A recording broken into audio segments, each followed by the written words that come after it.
This is the story of a couple, a happy couple, a couple who had it all, the lifestyle, the toys and the events to go with it. This is a story about Fraser and Spook, happy-go-lucky events organisers in the summer of their lives. If ever a couple were meant to be together, it was Fraser and Spook. They'd first met at school and had been good friends throughout their early years, but it was one drunken night at the World Champs in Fort William that would see the relationship taken to a whole new level. And shortly after, No Fuss Events was born, a healthy 10 under the bend weight and very lively.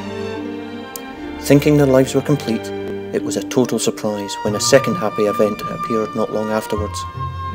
And this was to be followed by many more events, each loved equally by the doting couple. Things carried on blissfully for many years, with each year their little events growing stronger and more lively with each outing. But there came a time when Spook and Fraser started to notice irritations creep in about their events. If they're honest, they'd noticed it for a little while, but like a lot of couples, they swept the difficult things under the carpet. Spook admits that like all couples, there'd been some dull stretches to the partnership, and as sometimes happens, they'd started to experiment with other things, just to try and bring some spice back. Neither Spook or Fraser can remember how it started, or perhaps just don't want to pass the blame. But as a couple, they started to dabble in their own timing.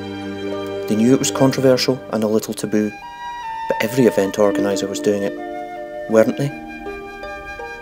It started with just a little manual stimulation using notepads and stopwatches, but once a friend, we'll call them a friend, although dealer may be more apt, had suggested that they move on to harder things, there was no going back, and Race Splitter was soon a regular tool of choice. The little events loved it, and Spook and Fraser loved the ease and the freedom it gave them. But soon the bigger events had noticed the easy life the little events were having, and started, like all teenagers, to play up a bit. And so, rather than seek outside help for their problems, they went it alone, and invested in a professional timing system. You know the one, we've all seen them, longed to have a shot, even just the once. What harm could it do?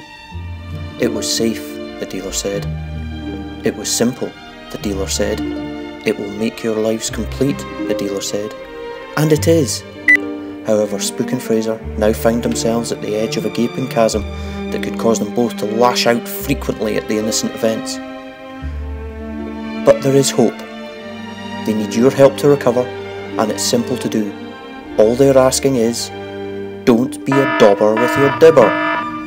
If you're at an event and have been issued a Dibber, simply place it on the target. Don't swipe it. It doesn't work, and it will cost you time or missed stages.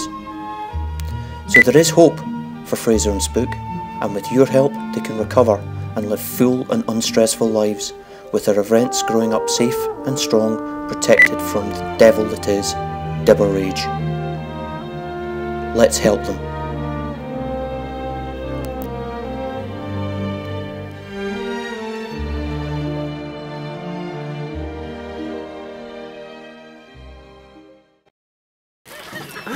Cut!